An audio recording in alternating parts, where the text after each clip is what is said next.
In the beginning there was a king, and he had 3 beautiful daughters. The most beautiful of the 3 was the youngest daughter, Psyche.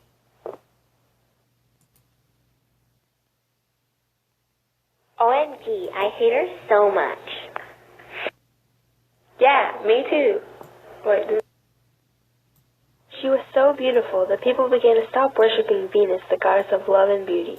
Venus became very jealous and sent her son Cupid on a mission against Psyche. She told Cupid to shoot a monster with a love arrow so that Psyche would fall in love with it and she would be worshipped again.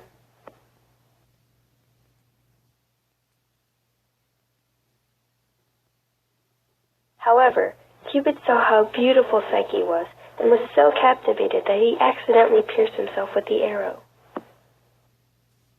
Oh no. Meanwhile, Psyche's parents were getting worried about her love life because no one wanted to marry her, so they sought out an oracle.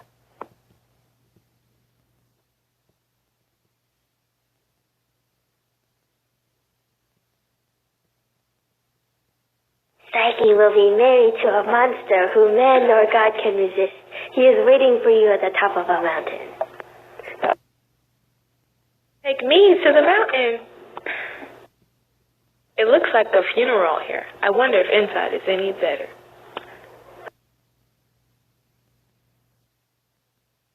Wow, this place is beautiful. Look at the tall ceilings and the fireplace. I might actually... I'm glad you're enjoying the view. What? Who said that? Everything in this house is now yours. Your room has been ready for your arrival. Oh, okay.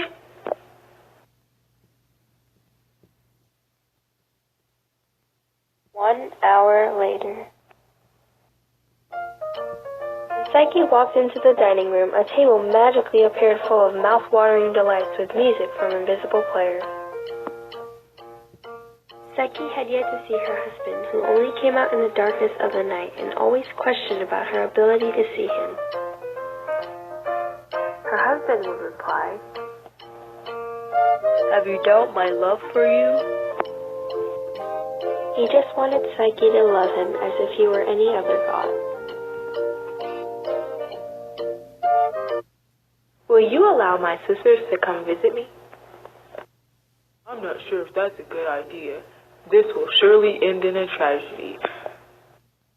Please, husband. If you insist. As Psyche's sisters finally arrived at the marvelous palace, she began to show them around. They both soon became envious as they bombarded Psyche with a numerous amount of questions.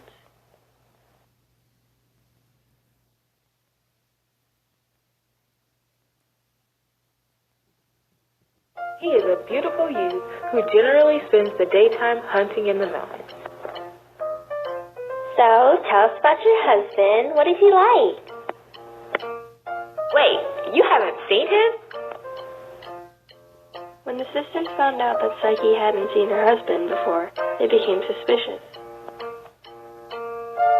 Perhaps your husband is an ugly monster trying to eat you. You should protect yourself with a lamp and knife. Your husband is sleeping. Use a lamp to see his face. If he is a terrible monster, don't hesitate to cut his head off with the knife. Psyche began to rethink what her sisters said before they left. Their words echoed in her head. Hesitantly, Psyche got the knife and lamp ready for what she might face.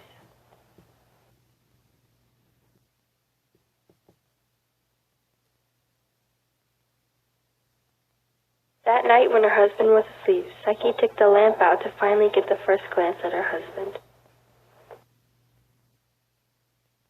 What she saw was not a hideous monster, but a very beautiful god with wings whiter than snow and shiny feathers. Oh man, he is beautiful. As Psyche leaned over with the lamp, she spilled a drop of burning oil on her husband. Then, without a word, he opened his wings and flew out the window. Psyche, in hopes of following him, fell out the window to the ground into a pile of dust.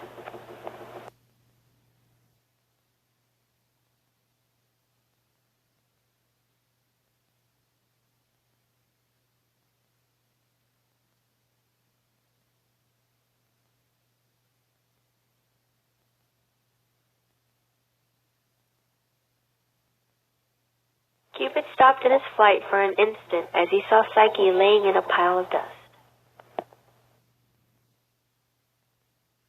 Psyche, is this how you repay me for my love? I have disobeyed my mother's command and made you my wife. You were thinking of me as a monster and were sure to cut off my head. Now go. You can leave now and go back to your sisters whose opinions you value most.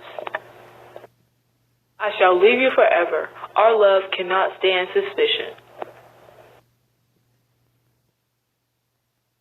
Cupid began to leave, flying away, leaving Psyche on the ground where he had found her.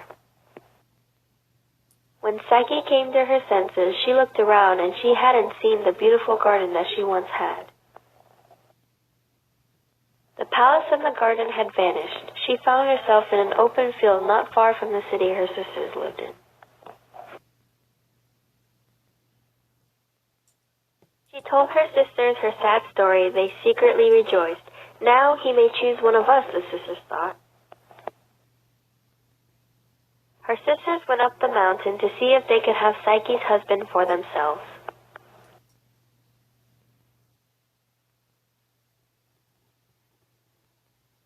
While Psyche roamed about looking for her husband, she eventually, in desperation, went to his mother, Venus.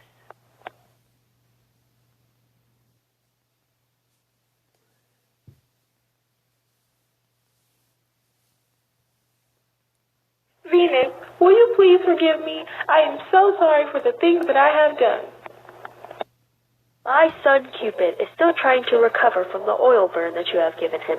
You must prove your worthiness of being Cupid's wife by completing this task. Venus orders Psyche to organize the grains by the end of the evening. This task seemed almost impossible.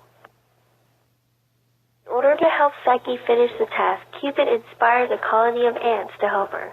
When the ants helped her, they went away.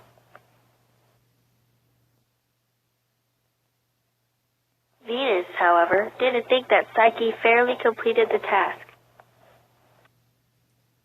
On the next day, Venus gives Psyche another task. When Psyche completes the task, Venus again doesn't think she completed it fairly due to help from the gods. After a series of more tasks, when Psyche completed a task all alone with no help, Venus grants Psyche to be with her son. Psyche and Cupid are finally able to live together and happily ever after.